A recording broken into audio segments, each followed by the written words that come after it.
The room below is animated mist with a heated debate. All the representative groups are easily discerned, and the crowd. Crucible Knights, stiff in their noise armor, sit in one section, and another are all well-dressed members of House Dominal, casual, watching over with a predator's interest. Still elsewhere are a ramshackle dozens who have made no special effort to dress up for their liege lord. Interspersed are animancers in their academic robes with expressions either sour or concerned. At the back of the chamber sits the Duke, sprawled in his throne, worn down but alert and feisty nonetheless. Well, then answer me this, Master Barask. If you animancers represent our best hope to cure the legacy, what progress can you demonstrate? Ramir Barask is originally from Palminia. He's one of the finest minds in animancy to come out of the Valian Republics. He left for Defiance Bay 5 years ago because he believed this was the true heart of animancy research. As I've said, it isn't about progress, it's about potential. My house would agree, Your Grace. We see great potential in its future. And I suppose your blazing profits during the Legacy don't have nothing to do with that, do they, Dominel? You can't have it both ways no more! Animancy goes, or this country goes! So you admit, Master Barask, that animancy is no closer to stopping the Legacy than it ever was? No, we've had many promising experiments. Cadman Azo has shown... Cadman Azo murdered a child. For a complete failure. We should be hanging him right now for what he done. The dozens won't stand for it. The experiment failed, yes, but his work...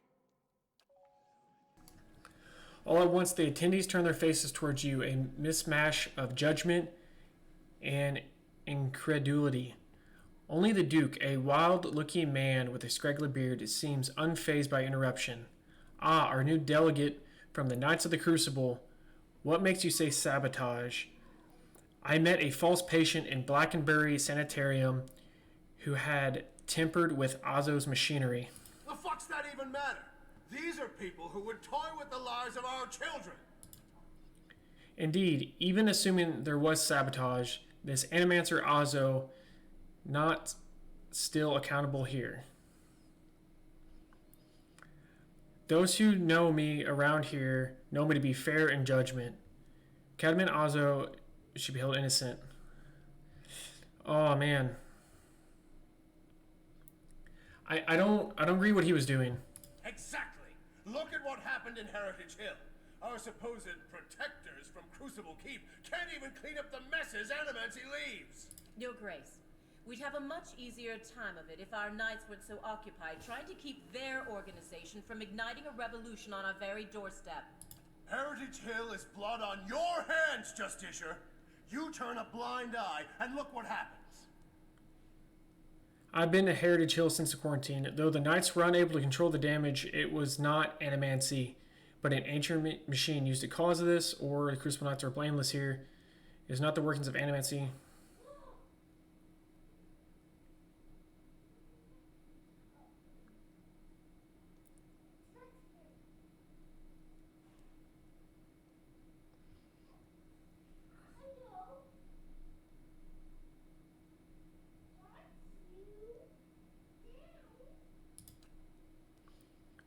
You have some strange taste in travels, friend. The height of your tales expands with every breath. My word is my oath. I challenge anyone here to find someone who knows different. You think some rotting corpse of volunteer guard could stand in my way? I earn my answers.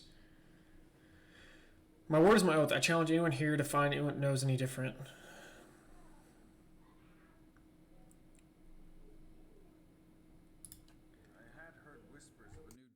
Set to attend today's hearing. I admit that your candor was mentioned more than once. Tell us what you saw in Heritage Hill. Why is he so quiet? Everyone else is so loud.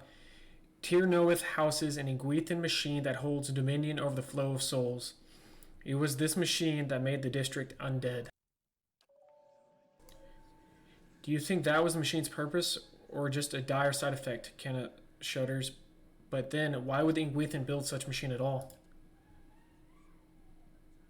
Even if it is as you say, we have a testimony that a group of animancers have been spending time there. Surely their tinkering had something to do with this.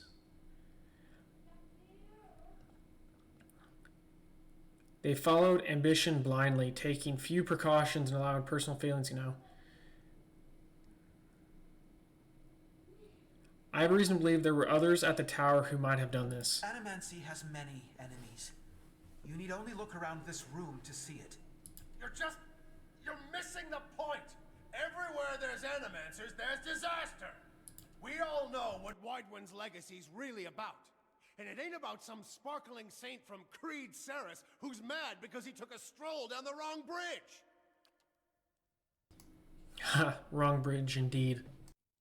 It's about a bunch of so-called intellectuals fucking with the natural order while the rest of us gotta suffer for it. Is it, though? Should we not take the time to reach a clear conclusion? I mean, what proof do we have? My son and daughter are buried beneath the floor of my house. We don't own no land, so that's where we lay them. My son, my wife let him slip when she was bathing him. Got water in his lungs, he couldn't cough up.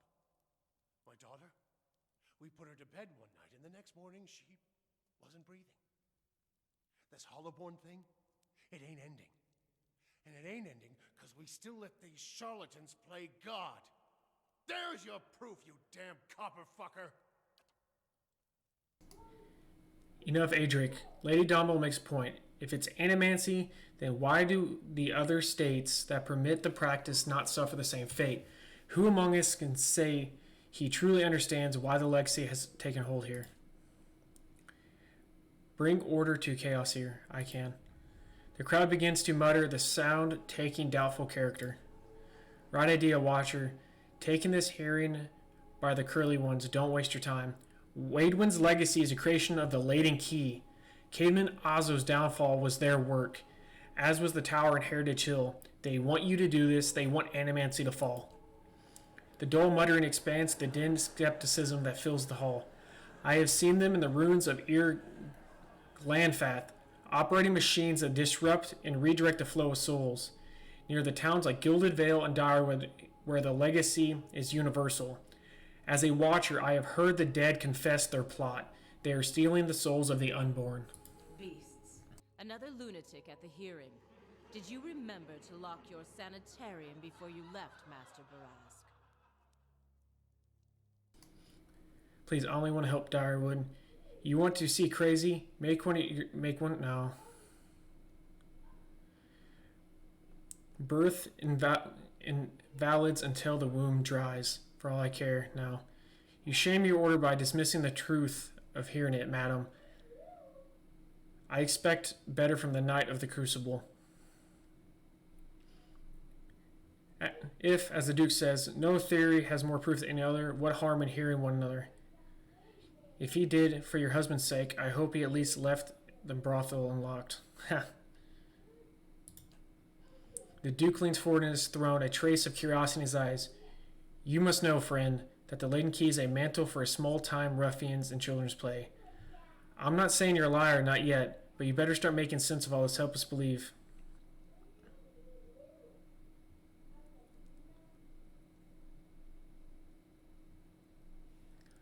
We all want the same thing here. We want Widewind's legacy to end. If we work together instead of arguing, we can stop the people that are doing this.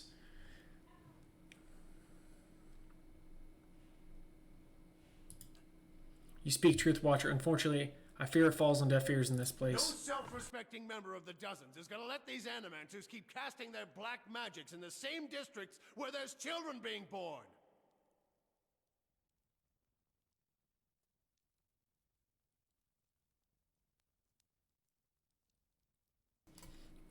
You have to get over that. The animancers have nothing to do with this. The Leyden Key is your enemy. I think I can tell my friends from my enemies on my own. You better watch which side you fall on. You have made an unexpected case, friend. I'll say that much. It seems we have a new possibility to consider at the very least. How's you come to learn all this?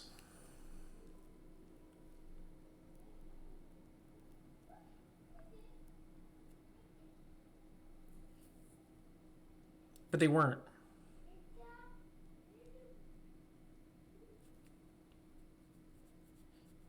Did we do anything with him? I took a personal interest in the matter, and I tried to learn what I could. The Duke raised an eyebrows. Indeed. Is foreign to you, unless I miss my guess. Your efforts on its behalf are to be commended. But these hearings are about more than Widewind's legacy, even though that is our most pressing concern. Let's say for the moment that I were to take you at your word that our friends in Brackenbury Sanitarium and their peers bear no responsibility for this curse upon my country. I'm curious, what would you do if you were in my position? Alright. I would allow Animax to continue to work. They explore questions they wish to understand.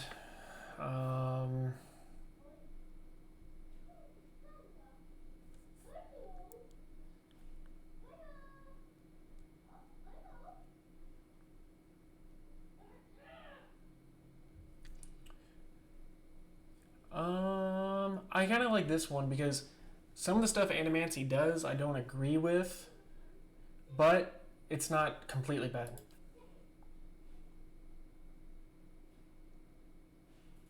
Very well. That is all I wish to hear. Not just from you, but from everyone. Many days we've been. I don't think she'll like that. It's time we put it to rest. I want to thank the delegations for helping me collect my thoughts, and our new delegate who has warned us of a new possibility that must be looked into. The time has come to choose the direction of Dyrwood. I am ready to make my pronouncement.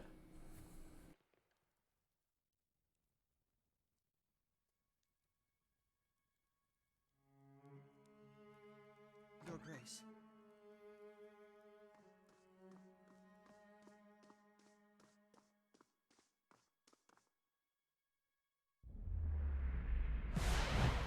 The arguments for and against animancy are both strong in their own way.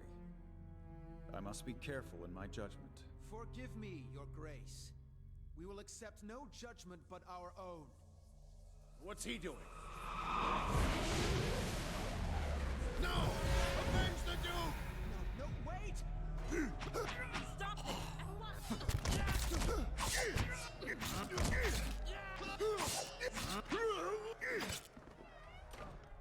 Well, that went south.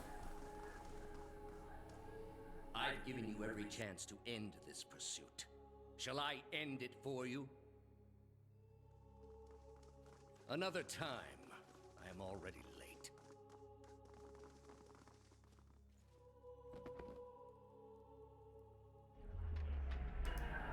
The words, "shall I end it for you," ring in your ears. You find yourself gasping for breath, struggling to keep your own balance. You drop to a knee and watch as Theos hurries out of the building. The world dims around you and screams, clashing of weapons fade into silence. All that remains are words. Shall I end it for you? Theos stands at a pulpit high above the assembly of robed onlookers, you among them, clustered around a wide circular pit carved of stone. He addresses a woman bound backward over a large iron wheel overlooking a great stone maw. Many of the women's fingers and toes are severed, and the bottoms of her feet are charred black. The skin on one side of her face looks like it had been melted candle wax, black and red and seeping. The angle of her back suggests the spine in ruins. Yet, for all of that, her expression portrays little of her anguish. I'm already at peace, Grand Inquisitor. Are you? So be it. If you desire no end, you shall have none. I find you guilty of heresy. May the eternal prison bar your soul from passage, for it is beyond redemption. He nods to a hooded attendant who begins untying her from the wheel. Grizz was granted dominion of the sleepers. Your eyes open in the beam ceiling of the palace grand entry hall. Clangs of metal streaking metal waft from outside along the cries of the injured as you stagger to your feet. Theos is gone. Get up already. I don't see how you plan to survive your trial, Watcher, if the very sight of your enemy makes you faint like a priest in a whorehouse. Let's be out of this place before something else goes wrong. Off to the side you hear clinking rustle of chainmail, and you overlook to see a wounded guard slumped against the wall. He's trying to say something, seemingly directed at you.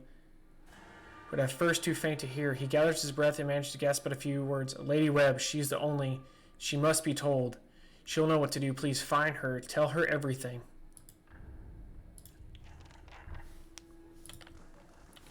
Can I loot them? No. Darn. Don't go. Oh, I should have read that first. It said don't go out there. This could be bad. I bet there's a huge fight going on. Ready to get it. Maybe?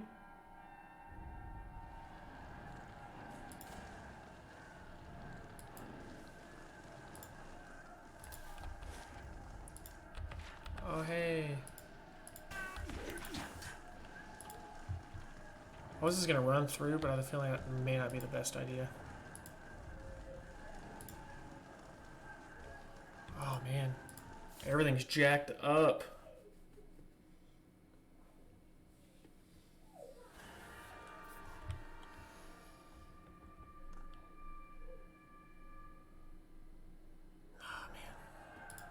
I can loot you, though. What are you?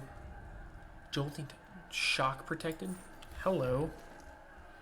Are you wearing boots? You are wearing boots. Are you wearing boots? You're not wearing boots. Boots. Boots.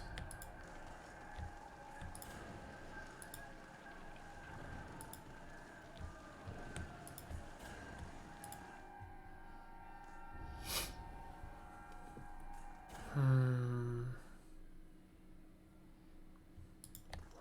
man, everyone's dead in here too. So I'm gonna loot everything. Dang. Don't mind me.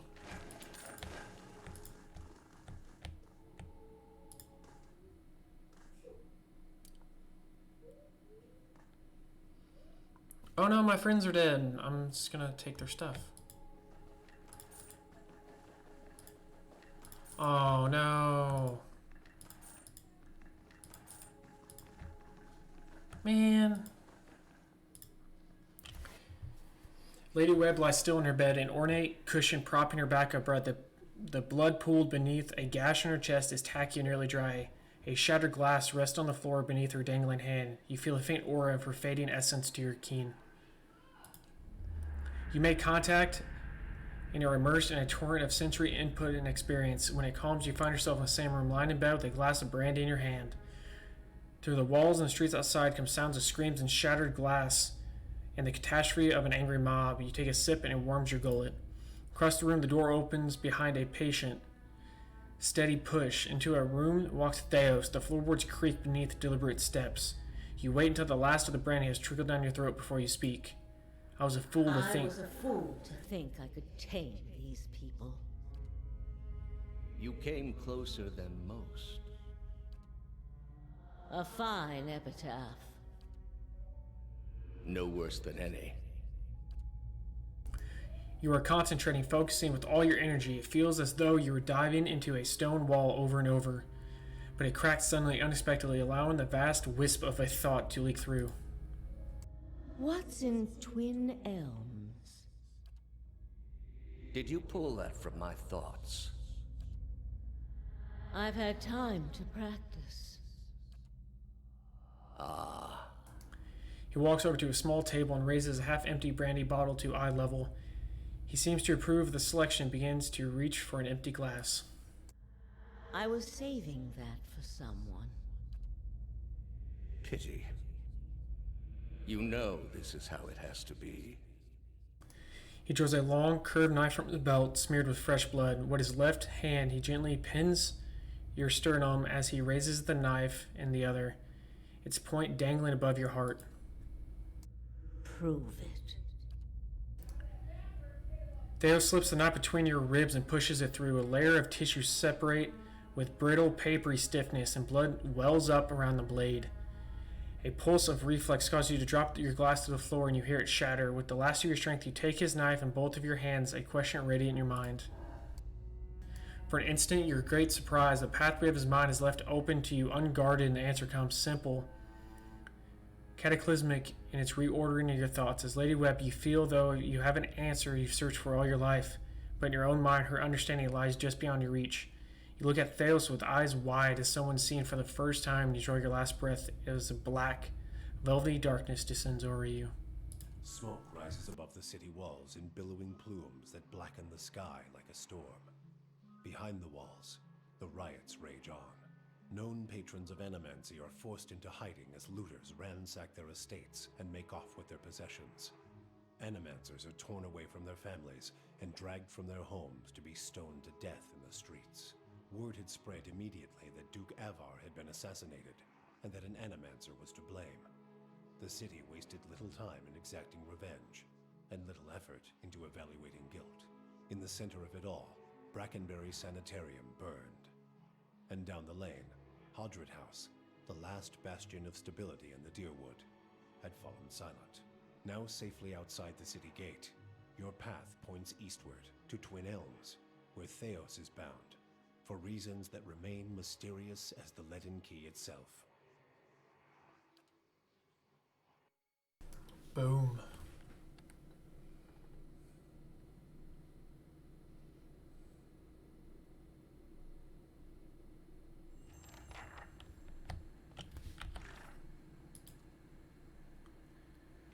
Travel to Twin Elms.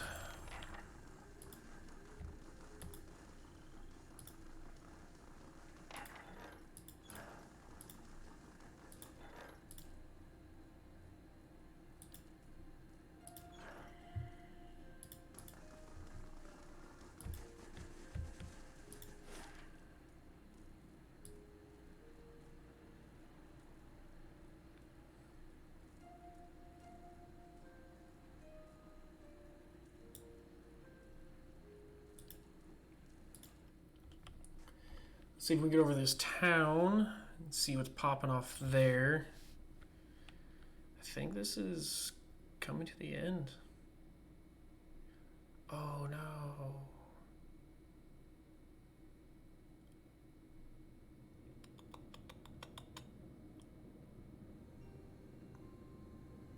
Actually, I want to check something.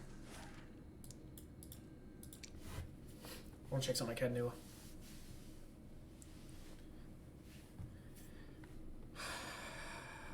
I wonder if we can still use the knights for that fight. Curious. The stones and the spirits in this place have begun to heal.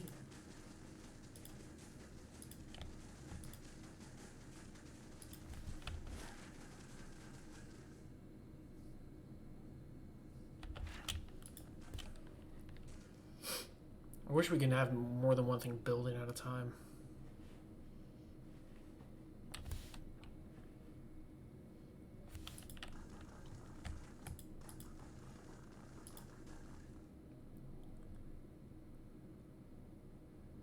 Let's talk about my army. Where am I getting my troops? Continue. I need to recruit veteran troops. Let me think about it. The Knights of the Crucible reinforce.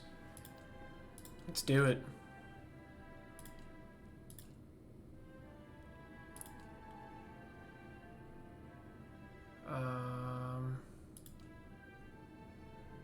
How much time do I have?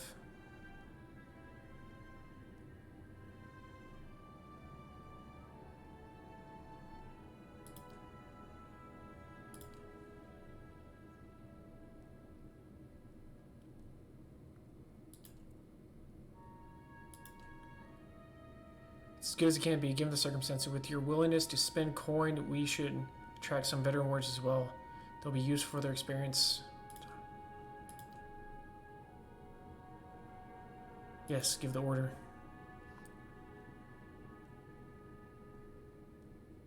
Let's do it. Lost 10,000, but we can make that back pretty quickly. Just need a couple good fights.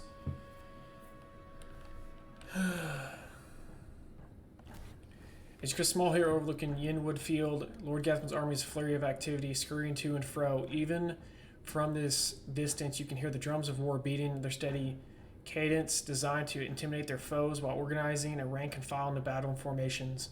You arrive just in time. Lord Gathman's forces are beginning to move, and attack is imminent. Inspect your forces.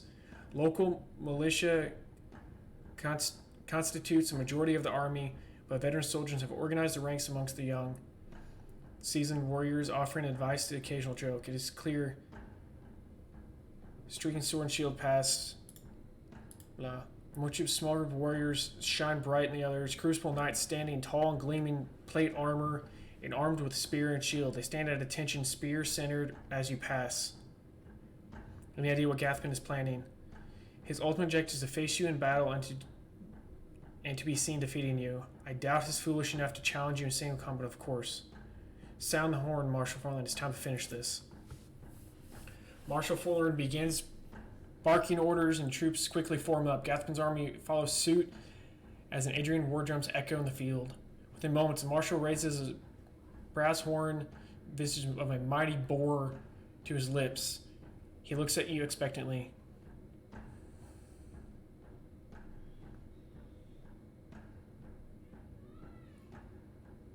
Fort Cadnua. The troops spell across the field, pounding weapon to shield, and Marshal's horn sounds. Dozens of bowstrings thwang in unison behind you as archers unleash a hail of arrows at Gathman's army. The missiles hiss through the air with deadly actually felling scores of enemies. In a bold move, Gathman points a sword towards your position, giving the unheard order. His infantry, shields raised, charge the field. Your infantry charges headlong into the enemy infantry in the center of the field. The cacophonous sound of metal on metal is nearly deafening as the two forces collide. The fighting is fierce and screams of dying numerous. Led by veteran warriors rallied to your cause, the troops fight valiantly and appear to be holding their ground. The battle thus far appears to be a stalemate. Then a group of Adrian battle mages emerges from behind enemy lines. They begin weaving their hands in unison as practiced precision. Suddenly, waves of arcane fire erupt among your troops. Acrid smell of smoke and burning flesh is nearly overwhelming. From the left flank, a unit of Ratatouille berserkers clad in plate armor wielding greatswords begin to collapse on the left side of the line. The ground is thick with dead as they press their advantage. Meanwhile, bleak walker paladins dressed in dark armor carrying a sword and shield striding forth behind Gathman lines. Rallying his warriors escorted them to fight harder. As the battle rages, Marshal Farland looks to you for orders.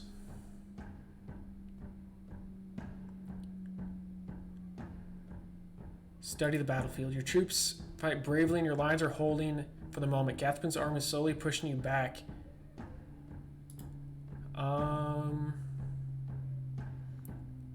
We need to deal with those battle mages. What's your plan? Send the Crucible Knights. Knights lock shields and drive forward towards a wedge formation with enemy lines. The formation allows them to penetrate the line quickly, but leads to heavy losses. They reach the battle mage, formation falls apart. Battle mages cease their magical attack on your lines. The remaining knights put them to the sword. Because you fear this maneuver has sealed a grisly fate for the last of the knights.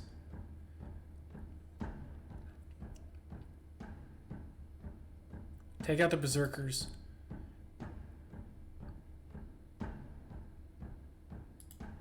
Charge. As remaining forces charge, a horn sounds a new contingent of warriors crest the nearby hill. As Gathman reinforcement charge headlong, his other troops cheer triumphantly. The new arrivals quickly join up with Gathman's army. You make out a fort of Captain Emery, leading a charge against dark armor. She kills one of your troops with a well-aimed pistol shot before running. She kills foe after foe, and at one point, with the dead piled around her, she seems to face you across the battlefield and shrug. As battle rages forth valiantly pressed ever forward, casualties on both sides are high, and victory remains elusive for either side. Grizz, Lord Gathman strides. We both know it must come to this. Come now, it's time I put you down like the dog you are.